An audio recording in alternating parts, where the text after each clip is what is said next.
Thanks so much for your company. I am Pius Kojo Baka. Let's now look at our stories and prices of all products and services offered by telecoms giant MTN Ghana has been increased by at least 15%. The review has affected voice, SMS, data, post and prepaid services. Now, the review has also affected other special bundles that the telecom operator offers to subscribers. Now, MTN in the text message to subscribers attributed the increase to its rising operational cost. Now, there is, however, some reactions from the public following the upward adjustment. However, in a news advertisement, the company also attributed the increase to regulatory requirements. And we would like to go on phone and engage the perspective of the West Africa Regional Director of Consumer Protection Organization, CAS International, Apiakusi Adomako, for more on that. Thanks so much, sir, for joining me on Business Live. First off, cost of doing business in Ghana is really expensive. Do you agree that it's time for the consumer to pay more for telecom services? Thank you very much, and good evening to your viewers of Joy. I think MTN would need to be very clear on this issue because in one breath, it attributed the cost of increase to rising cost of operating, and then in the daily graphic announcement, it said that it's regulatory measures. Of course, this is a free. We live in a free market, so if you feel that you want to increase your prices, so be it. But the challenge is that MTN has a market power and a dominant player, and so whenever it increases prices, consumers will find it difficult to be able to switch, and because of that, it becomes more of a burden to consumers. And in situations like this, do you think the government through the NCA can step in to cushion consumers? I think government has no mandate to ask providers to bring prices down. Prices are normally set based upon economic factors. But what government needs to do is to ensure that we have a stable macro economy, so that the CD, of course, the CD has been stable and things are not that bad compared to last year. So it beats my mind for MTN to say that they are increasing their tariffs based upon rising cost of operation. And at least we know that the significant market power issue, market player issue that was transferred upon MTN a couple of years ago required MTN to charge their prices above their competitors' level. By so doing, MTN can never charge anything lower or equal to what FFIGO or Vodafone is charging. And this explains why we are paying so much for data and telecom services from MTN. And I think we may need to find a solution to this in the medium to long term, because of SMP, we're having to pay more, not because of any value addition, but rather some regulatory failure by the regulator. Then we need to find ways to make sure that in the process of protecting other competitors, we do not hurt consumers. From your point of view, do you think such increment could be staggered looking at the uproar from consumers? And already we are learning consumers are kicking against that. Please, the question again. I'm asking that, do you think that such increment, as we are seeing now, could be staggered looking at the uproar from consumers? Yes, we expect consumers to respond coldly with to this particular increase, because already MTN data is, when we buy MTN data, it's like we bought an oxygen, which can just disappear in the same air. And with this increment, I think it will not fit well with consumers. Of course, this MTN is not the only operator in Ghana. If you think that MTN prices are expensive, I think that once you think that MTN price is expensive, you have the right to switch to MTN or Vodafone. And that is what competition is supposed to do in the market. And if it does happen so, what is going to be the implications on the operations of MTN? When an operator sees that it is losing revenue because of increased tariffs, the natural thing that we have to do is to reduce the tariff to make sure that those who have switched may come back, or those who have reduced their consumption may decide to come back to the pre-tariff increase level. All right. Thank you very much, Apia Kusi Adumakomo, for your time. He is the West Africa of CATS International speaking to us there. And we've got to monitor that space for you in our subsequent bulletins. We shall be bringing you more angles to that story. But let's switch topics to some other stories we have for you. Former Chief Justice Sophia Akufo is calling for the adoption of international best practices in lithium mining, which includes the construction of a lithium refinery before the commencement of the process to mine the mineral in the country. According to her, the current agreement between the government of Ghana and Barari DV must be laid in Parliament for ratification.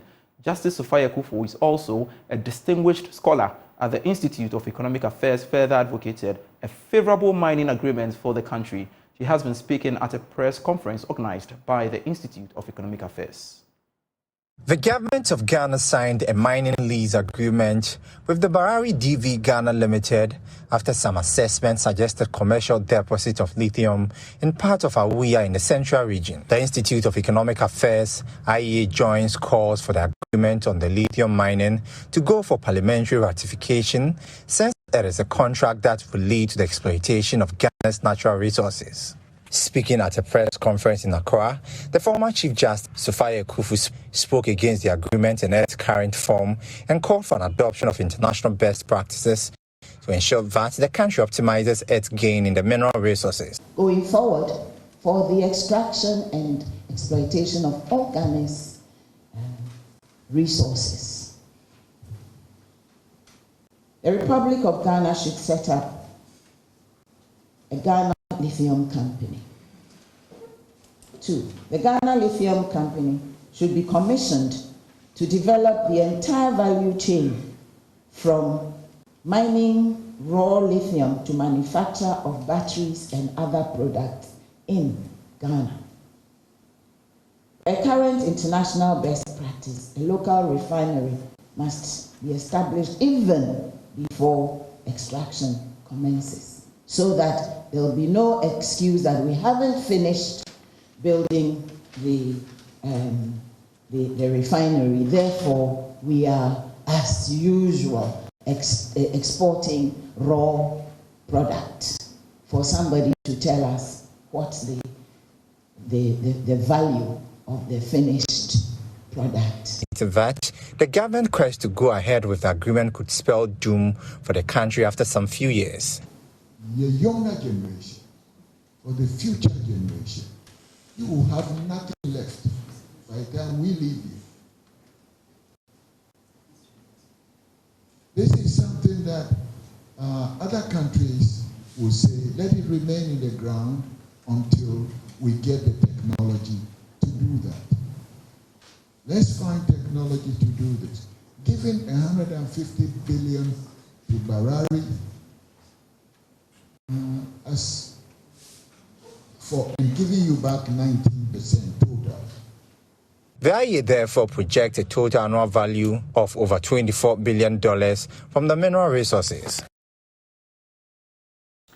Now, the Turkey-Ghana Business Council has projected $1 billion trade value between Ghana and Turkey by the close of 2023.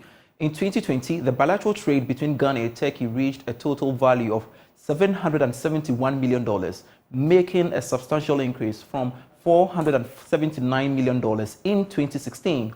Notably, in 2019, Ghana emerged as Turkey's largest trading partner in sub-Saharan Africa, one Ghanaian bank at the forefront of promoting businesses and exposing them to the global space is Cal Bank. Now, the bank this month took over 30 businessmen and women to Turkey for its second edition of Cal Bank's Trade Delegation B2B meetings, where businesses from both countries explored potential partnerships, collaborations, and trade opportunities. Daniel Apia is head of business banking at Calbank, and he joins us via Zoom with more on the just ended B2B meetings in Turkey. Thanks so much, Daniel, for joining me on Business Live. This initiative is a great one, and of course, an initiative like this, B2B meeting with Turkish companies changes the dynamics of bank-customer relationship. Really, if you agree, what should that be should that be the mandate of the bank? Thank you, Pius, and good evening to your viewers. Banking relationships have changed. Products across the banking landscape are basically now the same. And it's only the banks that are able to offer value beyond just the normal debit and credit, beyond the normal loans, beyond the normal deposit products that actually wins the loyalty of the customer. Customers now have a plethora of options in terms of who to bank with. And customers are looking for banks that can provide something beyond what the average banking is supposed to be. So yes, the mandate of banks are gradually changing to value addition to what can you add to the business of the customer that helps their business to grow. And that is what is happening in the landscape now. And I'm wondering why Turkey 2 years in a row? Turkey is now more of like the new frontier in terms of business, especially with COVID coming and then the Chinese market closing. Turkey was open. Now the Chinese market is opening, but within that frame of time, the Turkish market was where it was open. And we realized that a lot of our businessmen in Ghana are actually importing a lot and also forming partnerships with businesses in Turkey. So for us, it was about how can we help businesses to do it better, especially those in our portfolio, those who are customers.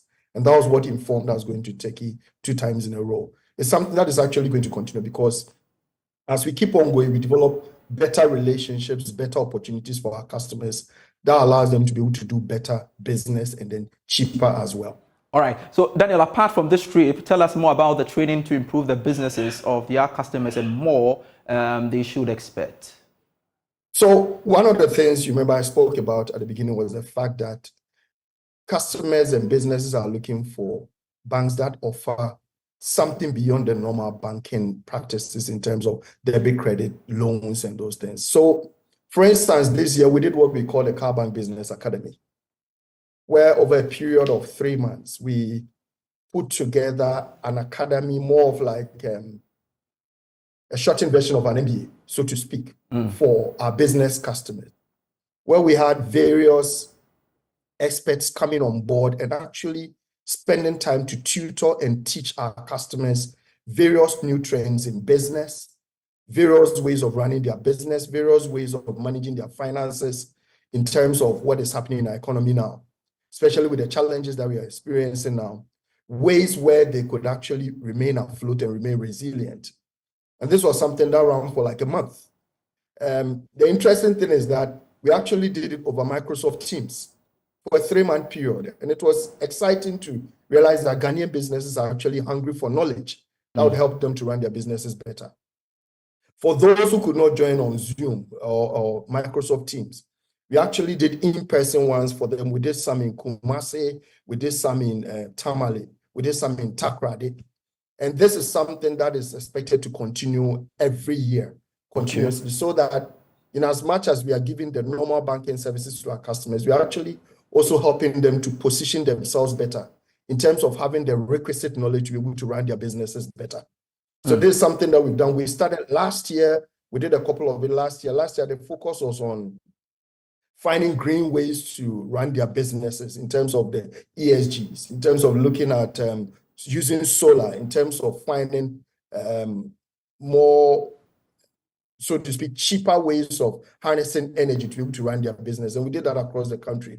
And this year was more on the financial bit of their business, how they could even separate their business finances from their personal finances, how they could focus on the things that actually makes their business grow, and the various little things they could do that could actually help their business to remain resilient. These were the things that we focused on. And we believe that once as Calbank, we offer this kind of value addition to our customers, they know that we are in it for them. Like as our tagline goes, that forward together, that we are not just looking at taking their business, but we're looking at supporting them to grow so that we grow with them and see them going to the next level of their businesses. And that's what Car Bank Business Banking, that's what we stand for. And I guess one would be right. And I guess one would be right to say that it's time to change the bank-customer relationship, isn't it? Oh, definitely. The bank-customer relationship is changing. I mean, even in our personal relationship, you're looking for somebody who adds value to you and not somebody where it's just a status quo. So the bank-customer relationship is definitely changing. And Car Bank, we are at the forefront of that. All We right. are leading that to let our businesses know that we are there for them through it all, not just the financial bit, but to actually hold their hands and give them knowledge that will help them to run their businesses better. All right. Head of Business Banking at Car Bank, Daniel Appiah, we are indeed grateful for your time here on Business Live. You're still watching Business Live. We've got more stories for you after this break.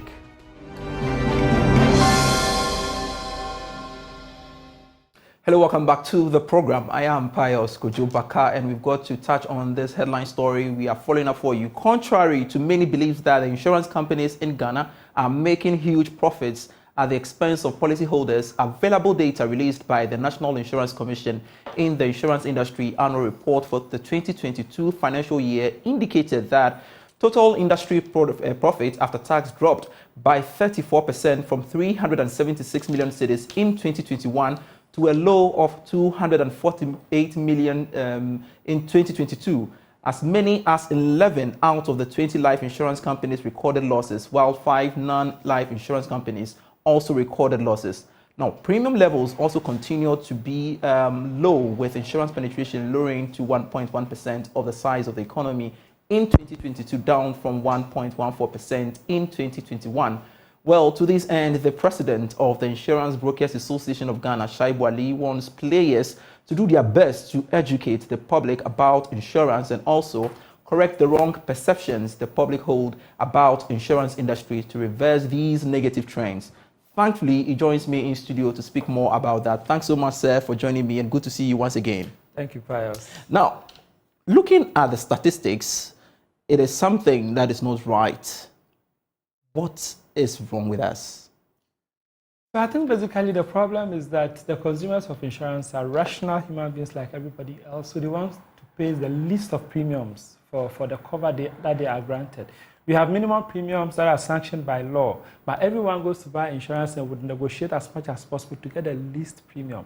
This is where the problem is coming from, because at the end of the day, insurers are making underwriting losses. They are just making investment profits. The premium you collect, if you look at it against the claims you are paying on a year-by-year basis, the losses are massive. Because take it, for example, you have a car valued at $100,000 US. You insure it for, let's say, $3,000 or $4,000 US. But when there's a claim, you're going to ask for $100,000 US. Your house is, let's say, 500,000 Ghana cedis. You go and insure it for 250 Ghana cedis. When there's a claim, you're going to ask for 500,000 Ghana cedis. So the quantum of the premium in relation to the losses that are paid, there's a mismatch there. But the nature of insurance, these monies are invested. And the fact that it's not everybody who is paying premiums, that will make a loss at the same time. So other people's premiums are used to pay for claims for some of the people. This is the challenge that we find ourselves in as an industry. And I think that it is necessary for us as a people to realize that if we start to agree to pay realistic or approved premiums, it will make the insurance companies or the insurance industry stronger to pay claims as and when they come up. And what do you think contributes to this negative perception about insurance coverage? So number one, I'll say claims. Claims, because people have claims and then these claims are not handled to their satisfaction. They start to spread all sorts of things about insurance. Word of mouth messages about negativity travels faster. And so these people would start to spread these things around. Number two is mis-selling. People sell insurance, or people buy insurances, and at the time of making a claim, the insurance does not respect the claim as it's supposed to be. That person would always have a problem with insurance. Plus other small things that we do as an industry. So I think that for us as an industry, we've realized this a long time ago, and we have seen that the way out of this is professionalism. Whatever policy you sell to somebody, make sure that when there's a loss, that policy reacts to it. At the point of selling the policy, make sure you're selling the right policy. We used to have the problem of small prints where insurance policy documents are written in small prints, and if you buy it, you don't read it, there's a problem. We have tried to change that. We've moved away from the small prints to bigger prints. So come up. Everybody's expected to have the policy.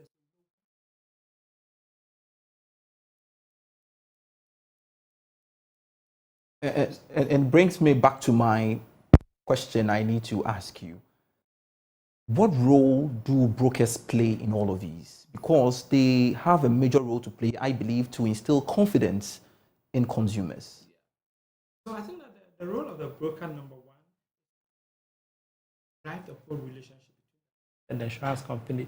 Make sure that you are dealing with the right insurance company, the client is paying the right premium, and when there's a claim, you, the broker, you take charge of the claim. The client should not bother his head about a claim if he's dealing with a broker. It is your responsibility as a broker to walk through right from the notification of the claim up to when the claim is paid. You hand over the check to the claimant so that the client will not think about the claim at all. The broker is supposed to ensure that we educate the public about insurance, because there are a lot of things in the insurance policy document that even us technical people don't know about.